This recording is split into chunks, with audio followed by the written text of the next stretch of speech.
had. Now, you're a hardy soul. You mean you tried to scale a 17er, for heaven's sake. But are you scared of ghosts? There is a scientific theory that paranormal events are products of the human mind, and ghosts only exist because we believe in them. So this is a brand new movie in theaters this Friday. It's called The Apparition. And it's about these researchers who decide if you believe in spirits, you can conjure them and create them. And of course, the experiment goes terribly wrong and will horrify you and thrill you in the theaters. But it got me thinking, come on, are ghosts real? And I know just the guys to ask. How about it? Bryan and Baxter, paranormal experts here in Denver, and they've been on hundreds of these investigations in Colorado, probably more. It's a passion of theirs, and they can tell us if ghosts are real or what their opinion is, and some of the more haunted spots around our state. Bryan and Baxter, good to see you guys. Welcome to the show. Good to see you. You called each other today, obviously. That's exactly. Actually, nice. We didn't call each other. That was the problem. Because you just knew. Now, I asked you before the show, come on, can you give me proof that ghosts exist? And you surprised me with your answer. No, we can't. And whether or not you even believe in ghosts.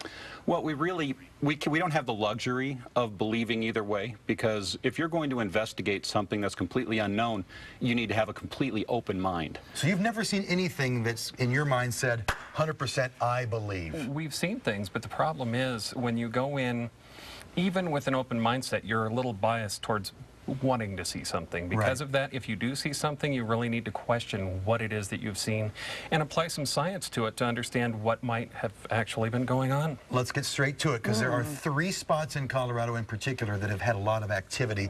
Up first, you guys say Cave of the Winds. Now, Jen actually was there, did a whole story. So let's roll the video of Cave of the Winds. This is haunted? Cave of the Winds? There is a rumor that the founder, the guy that actually discovered the caves, haunts the back end of the caves. And we were fortunate enough to spend 2 nights. Altogether 4 nights. Yeah. Wow. And it's a wonderful location, one of the most beautiful places you'll be. Did you see, hear, feel anything there? Anything out of the ordinary? I did have a Scooby-Doo moment.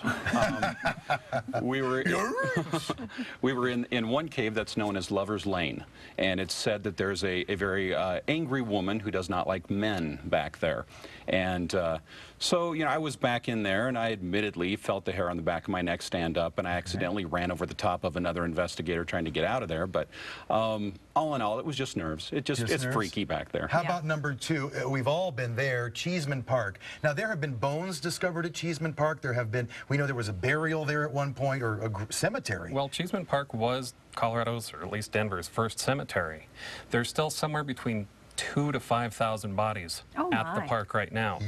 And we know this for sure because a couple of years ago we were actually on the forensic team that worked on some of the skeletons that were unearthed there. Right. And just an amazing bit of science that we can bring into the whole paranormal research thing. What's the most bizarre thing that's happened there? Are people seeing ghosts there? Well, people see a lot of things there, but whether or not they're ghosts versus imagination is still out. We don't know. But it is fun watching the ghost stories build there just because people are expecting it. The urban legends. Urban legend. It's wonderful. And finally, the third place, I want to go to this restaurant. We need to go. It's called the Yak and Yeti. And you guys investigated some paranormal activity there. What's up at Yak and Yeti? Well, the Yak and Yeti used to be the Cheshire Cat Irish brew pub, and it was purchased by a Nepalese man who was an absolutely fantastic chef. You have to go there for the food, if not for the spirits. Okay. And it is still a brew pub. It's pretty amazing. They say that a woman named Cora haunts the place, and also a little boy named Nick. And we actually had some video of a chair moving by itself in there, and that plagued us for a few years trying to figure out what it actually was. Did you ever figure it out? We believe that we have, just due to a lot of research and a lot of help with some real scientists. We've figured out that most likely it was caused due to a camera angle and a chair that just kind of fell a little bit due to some motion. No evidence yet, but I love the way you fellas do it. I've actually been out with you before. It's really cool. So can we come with you maybe in October, do some Anytime you want. Please. Right ahead. Great. No, come on, Natalie. You're coming with me. Thank you guys so much. Appreciate the insights. And don't forget the apparition. That's how we can be seeing ghosts for sure, because it's in theaters this Friday. Okay.